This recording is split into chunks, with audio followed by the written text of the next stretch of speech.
उसे बुरी तरह मारा गया है। शायद लव अफेयर के चक्कर में ऐसा हुआ है। सुनने में तो यही आ रहा है। हाँ, सुना तो है, लेकिन सच अभी भी नहीं पता किसी को भी। पता है।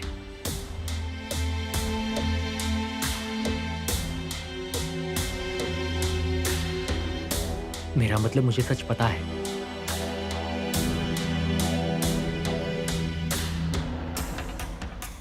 उनमें से दूसरा पहले पार्टनर के साथ आने की कोशिश कर रहा था।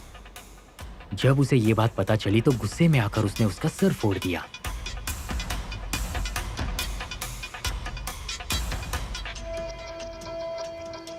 अगर कोई किसी के वाइफ के साथ ऐसा करेगा तो उसे भुगतना तो पड़ेगा ही ना।